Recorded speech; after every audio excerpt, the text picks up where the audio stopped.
first road trip in my 1999 Ford Econoline F350 with a V10. I bought it with 103,908 miles. I'm at 104,777 miles. Topped this off last night when I got off of work, and that was 8.7 miles ago. I'm at 15 MPG right now, 15.8. I'm hoping for about 15 MPG for this trip. I have mountains to cross, so that's going to hurt my MPG a little bit. Topped off on fuel right there. I'm just going to set up my GPS and everything, so let me turn this back off. Just wanted to show the ultra gauge real quick. When I had my last van, I didn't do any fuel economy videos for it. I got anywhere from 13 to 18, and then when I lifted it and put bigger tires, I got 7 to 10, but I didn't re-gear it. So that was one of the lessons I learned from having a van last time. When I lift this one, I'm leaving the tires alone so I could retain the fuel economy. I might lose a little because it's going to be lifted. The aerodynamics are going to be a little worse, but I don't want to mess with the fuel economy and the acceleration. I wrecked the acceleration and the fuel economy of my last van putting bigger tires on it without re-gearing it, so not making that mistake this time. So I'm going 55 right now. There's a semi, you can see it ahead of me right now, so you know, perfect opportunity to go 55 right now. I'm at 15.5 MPG right now. When I drove this home from the dealer, it was about a 50-mile drive, and I got 18.4 MPG. I think this could get 18 to 20. Well, obviously it could get 18 because I've gotten 18 on a 50-mile drive, but that was a pure flat freeway. This van suffers anytime it hits any incline. Looking at the instantaneous predictor right now, it's predicting 24 right now. It's a slight decline right now. But any incline, it gets 10. So that's where this is going to suffer a little bit, and that's why I'm predicting 15. Right now I'm at 15.5. I would like to get more, but I think this is going to hurt a lot once I hit the mountains. But it's nice having a van again. The last time I took my A-bar on a road trip, I was just like, man, this thing's really small. It's fun to drive. The A-bar is really fun to drive. It's a great daily driver. But yeah, I got really tired of it on road trips. It's just too cramped. You know, it's fine driving 10 minutes, 15 minutes, even an hour at a time, but spending time in it for hours, it's, you know, it's definitely nice having a van again. This is smaller than an RV, but bigger than most vehicles on the road. It's the perfect size. I got all the space I need, and it's easy to drive. I like watching people talk about their RVs. I like watching RV reviews. It's just enjoyable, and sometimes I get ideas from looking at people's RVs. And the one thing people say about the gigantic RVs, the Class A's, you know, the ones that look like buses, is you could only drive them like 100 miles at a time before it wears you out. It's hard to drive them because they're so massive, and you gotta be extra alert. I mean, you should be alert all the time, but it's like extra, you gotta be even more on it. And they say the steering's harder in a big RV. You know, you're always fighting, like you're fighting the wind. If there's a lot of wind, you're fighting it. I could kind of feel it in this when there's a, you know, a lot of heavy wind, but it's fine. A van is a very relaxed drive. See, I'm moving the wheel right now. Nothing's really happening right now. Very little feedback. When I hear about, I've never got to drive a big 70s sedan before, but from what people say, that's what a big 70s sedan is like. It's like driving on a cloud. Not much feedback in the steering wheel, lots of play in the steering wheel. This thing has a long wheelbase. It's a big vehicle. It drives very nice. I miss driving a van. When my van broke down, I just missed it. I missed having a van for a road trip because it's just such a nice drive. And I love the ride height in vans. Panoramic view of the road, gigantic windshield. just a nice view of the road. Can't wait to get this lifted, so I'll be even higher. I mean, even in stock height, you could pretty much see over most vehicles. Stock height, it's about, you know, it's a little bigger than even a full-size pickup. Stock full-size pickup, it even rides taller than a stock full-size pickup. And then once this is lifted, it's gonna be really cool. Yeah, I'll be able to see over minivans. I could almost see over them now. So I just really missed having a van. I'm at 15.7 MPG right now. But yeah, I just like the really relaxed drive of them. I like the drive height, the driving view of them. It just soaks up the miles. They drive really smoothly. And then when it comes to this build, when I watch other people's van videos or when I watch RV reviews, I notice they're very creaky. And my last van was very squeaky and very creaky. It's a little squeaky, but right now you don't hear anything right now. The road is fairly smooth right now.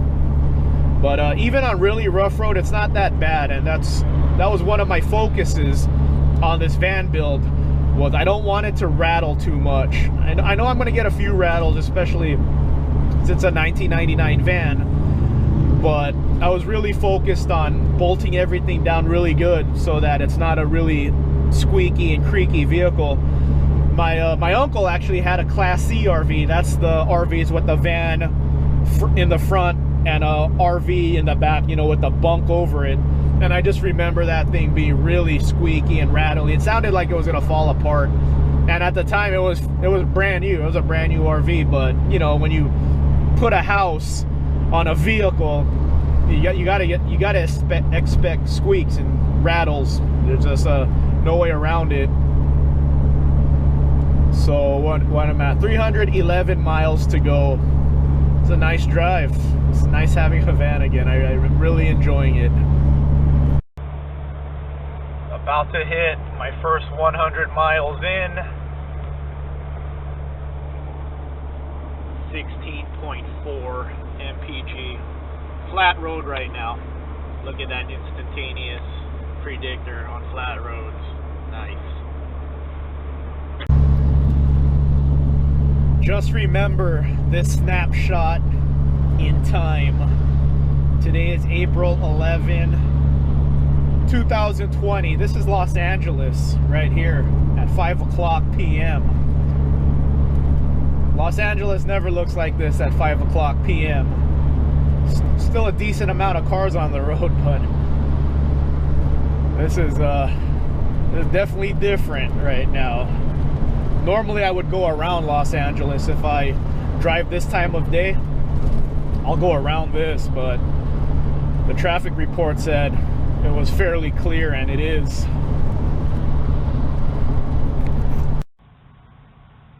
I spoke too soon. 157 miles in, and we got traffic. I thought I was finally gonna make a clean run on this freeway, but I guess not. I guess that's too much to ask. And I was doing great too. 16.7 MPG. Now it's gonna drop since we're just idling here. So it's gonna hurt my MPG when I'm done with this drive. I'm just tempted to turn off my van right now and play some NES.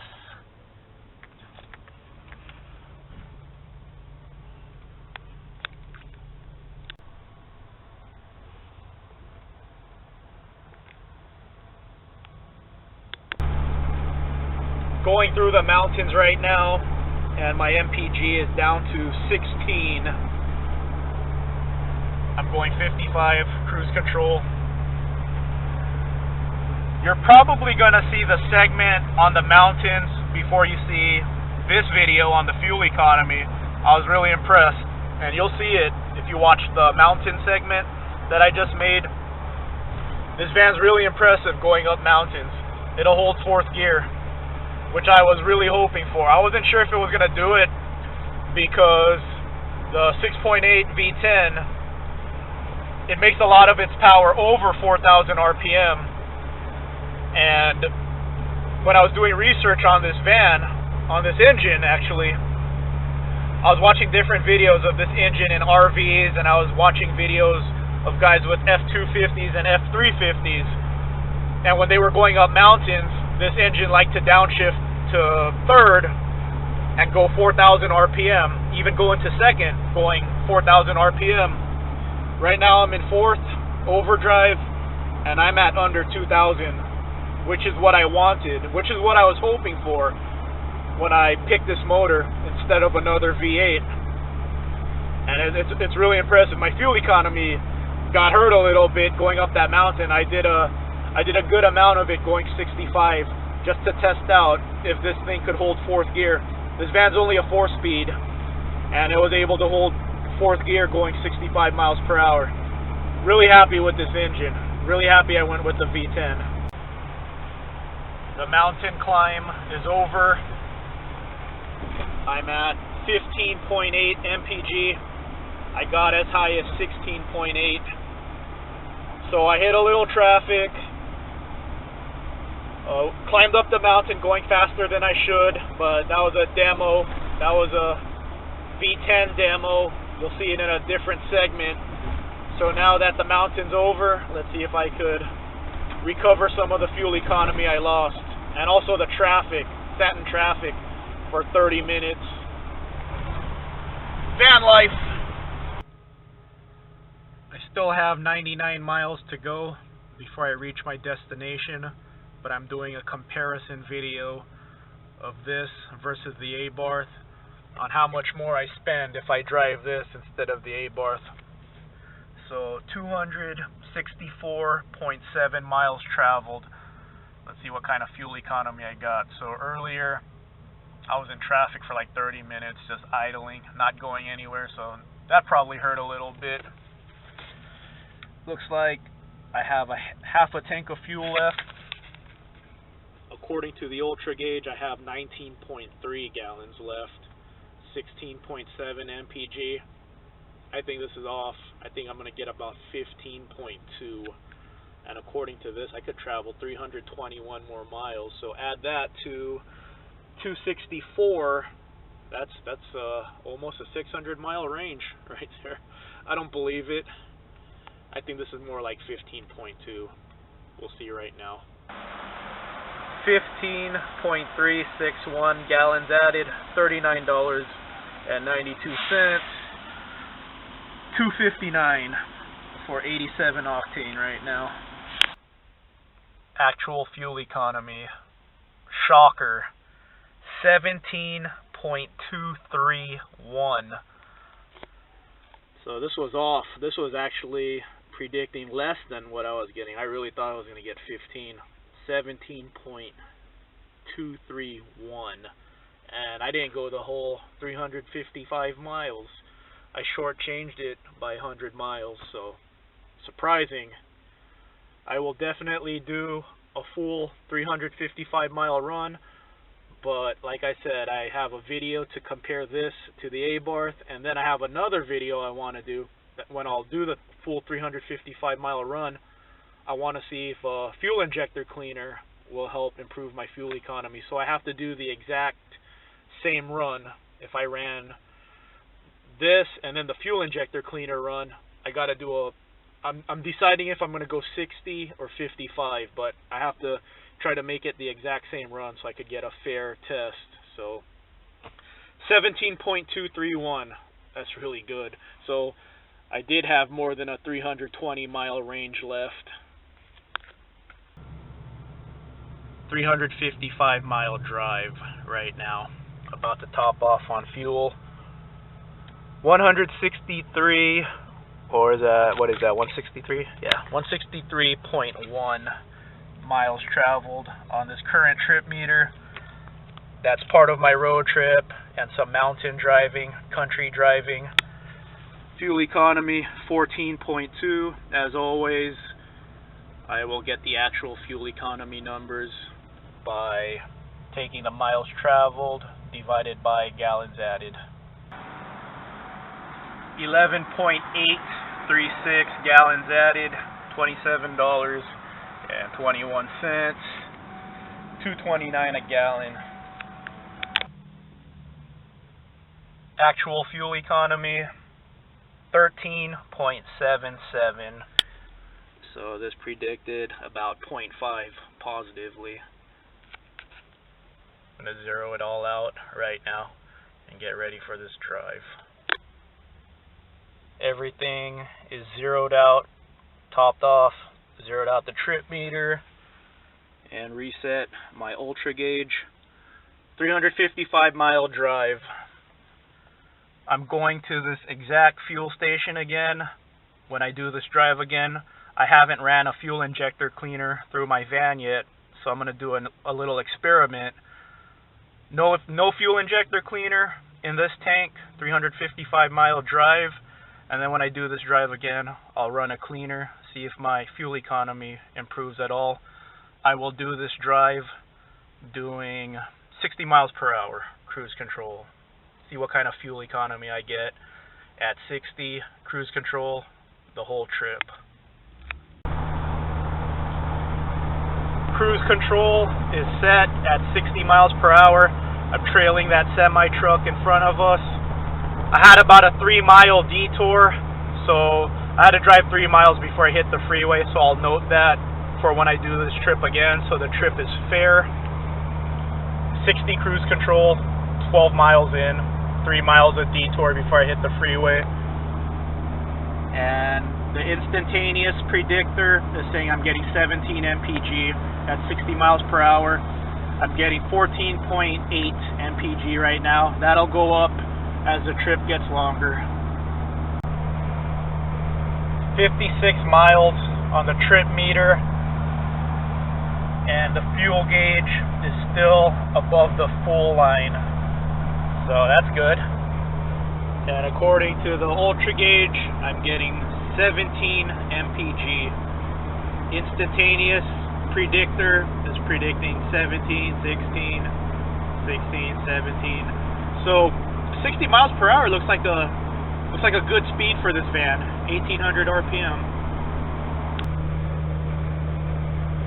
I'm going to hit the mountain soon, and I'm not going to adjust my speed when I get to the mountains. I'm going to leave it at 60,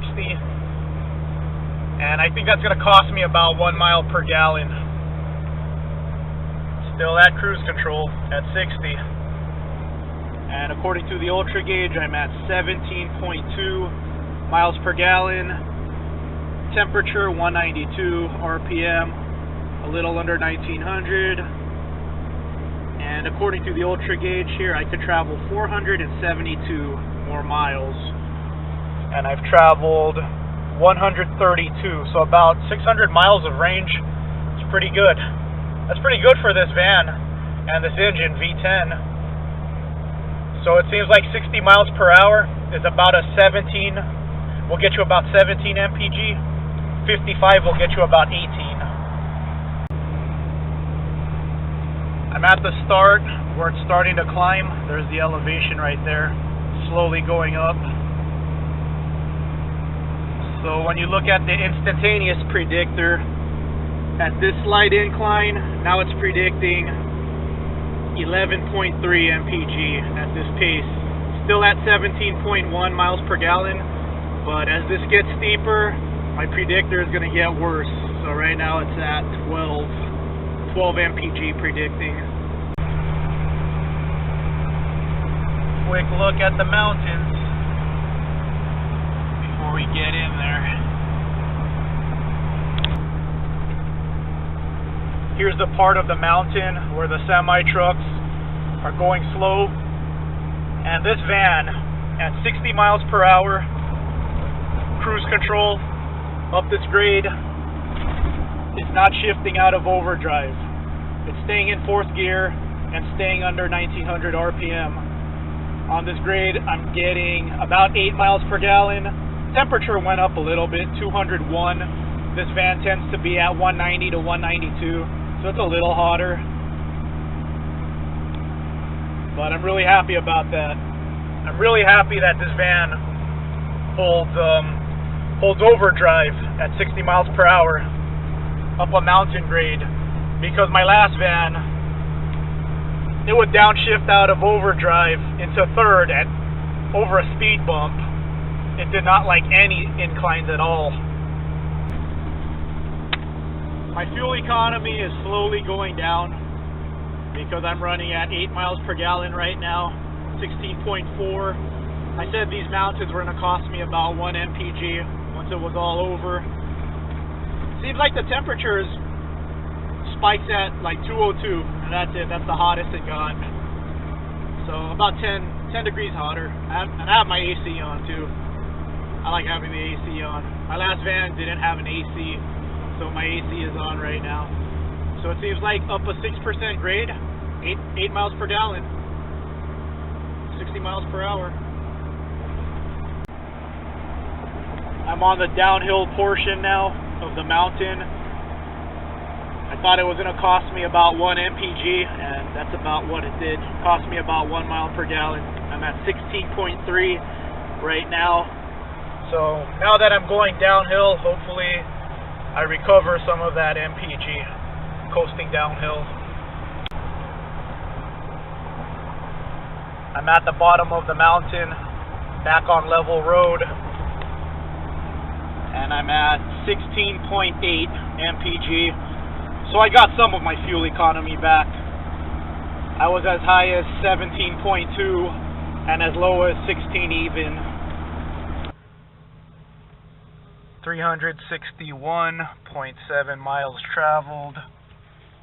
According to the Ultra Gauge, I'm getting 16.8 MPG, 229 mile range left, and I have 13.7 gallons remaining. Let's go ahead and see how accurate this is. As always, let's do the real calculation. C4 Corvette with Viper rims. 21.305 gallons added. Actual fuel economy 16.97 miles per gallon going 60, including a mountain pass. So if I didn't hit Los Angeles traffic, I think I would have got like 17.7 miles per gallon, and that's mainly going 55, majority 55. I went 60 for about an hour, so at 55, I think the potential is about 18 miles per gallon, and at 60, I just almost did 16.97, and I had that mountain pass. So at 55, 18 looks doable, 60, about 17, and 65, it's around 14 to 15 MPG. So driving slow definitely helps with this van, with this engine.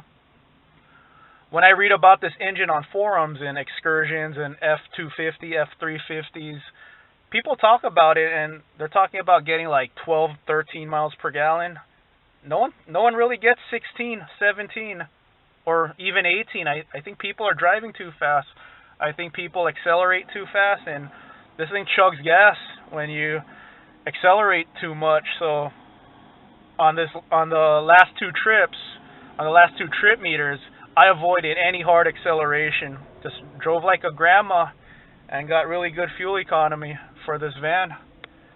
So I'm really happy with it. This thing has a nice 500-mile range without running the fuel tank dry. So 500-mile range with about 30 gallons of fuel, that's not bad.